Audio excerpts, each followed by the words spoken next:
السلام عليكم، كنتمنى تكونوا كاملين على خير وبخير. اليوم جبت لكم واحد الطبق ديال الناس اللي ما عندهمش الوقت وبغاو شي حاجه لذيذه زوينه يستمتعوا بها، صحيه ومغذيه وخفيفه في هذا الصهد هذا، وتصلح حتى الجو بارد. علاش لا؟ هاد الوجبه هذه هي السمك بالخضر وبواحد السلطه اللي هي لذيذه. ماشي وجدتها اليوم، كانت عندي في الثلاجة وضفتها حتى هي للطبق. ممكن تضيفوها، ممكن تضيفوا سلطة أخرى، ممكن ما تضيفوا والو. الطبق بوحدو كافي جدا، فيه خضر فيه لحوم، هو متكامل بوحدو مع بعضياته بلا ما يحتاج حتى شي حاجة أخرى. باش توجدوا هاد الطبق هذا غادي تحتاجوا النوع اللي بغيتو ديال السمك. انايا هنايا درت واحد الكميه ديال الرايه وواحد الكميه ديال البواجو. ديروا نتوما النوع اللي عندكم والنوع اللي بغيتو والكميه اللي بغيتو. بالنسبه للخضر ديروا النوع اللي بغيتو اللي تيعجبكم، كلهم كيجيو زوينين. بزاف المرات كندير بزاف ديال الانواع ديال الخضر كيجيو زوينين. انا اليوم اكتفيت بالبطاطس فقط، شديتها نقيتها وقطعتها بهذه الطريقه هذه بشكل طولي، ما رقيقاش باش ما تنشفش بسرعه، وفي نفس الوقت ما غليداش باش ما تبقاش خضره.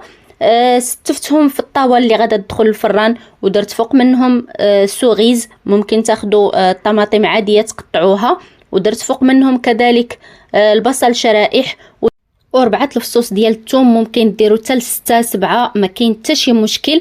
شديتهم قطعتهم على جوج بطبيعه الحال ونقيتهم، حيدت ليهم داك القلب ولحتهم حتى هما وزعتهم في هذيك الطاوه.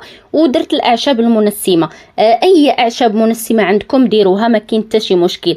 ممكن ديروهم بودر مطحونين، ممكن ديروهم طريين بحالك. انا اللي توفر ليا تنديرو، ما عنديش مشكل، كنديرهم بجوج.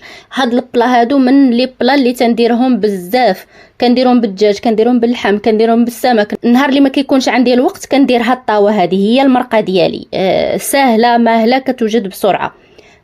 بالنسبه اللي عنده الوليدات ما تيبغوش ليه المرقه، ما تيبغوش ليه الطاجين، ما بزاف، هاد الطاوه هذه راه هي مخيره لا للكبار ولا للصغار.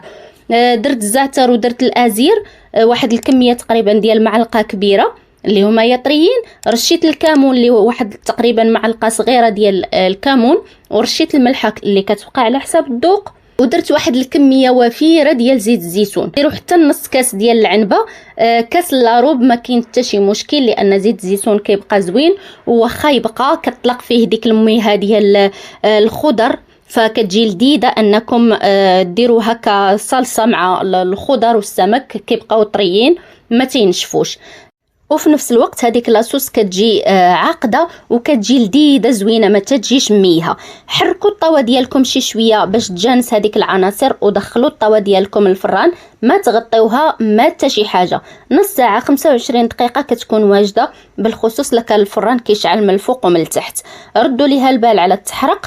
بالنسبه للعافيه تكون متوسطه، ما تكونش مجهده بزاف باش ما تحرقش الخضر بالزربه وتبقى خضره عير، يعني الطيب غير من الفوق. وفي نفس الوقت ما تهبطوش العافيه بزاف.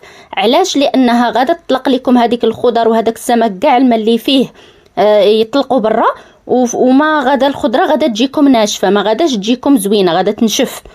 العافيه تكون متوسطه. الا كان الفران كيخدم غير من جهه واحده غتحتفظوا بالقضيه ديال انه العافيه تكون متوسطه. وبالنسبه للنار راه غادي نديروا الخضره ديالكم طيب من التحت حتى تبان لكم بلي ان طابت، وعاد غادي تهبطوا الطاوه ديالكم باش تحمر الخضره والسمك من الفوق.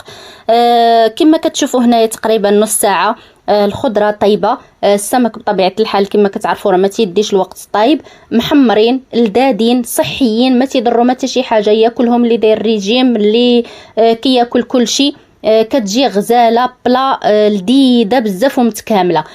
انا ضفت على هاد السمك وهاد الخضر واحد الصوص ديال الطماطم اللي كانت عندي حتى هي موجدها قبل، وواحد السلطه كذلك اللي كنت موجدها قبل. بالنسبه للسلطه ففيها الملفوف اللي قطعته شرائح رقيقين، وضفتو على الروز اللي يكون الروز كلاصي، من الاحسن ما يكونش الروز العادي، يكون مسلوق ويكون باقي شي شويه سخون. غنضيف عليه هذاك الملفوف اللي قطعته شرائح.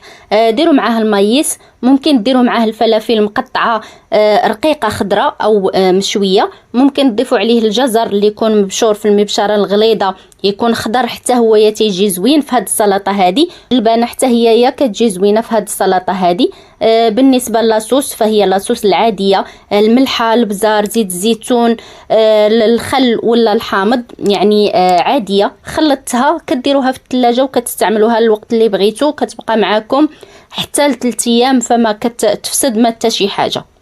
وبهذا غتكونوا حصلتوا على واحد الطبق اللي لذيذ متكامل فيه كل المميزات الزوينه ديال الاكل في دقائق، بلا تماره، بلا كثره الوقيف في الكوزينه، بلا كثره التوسخ ديال الماعن.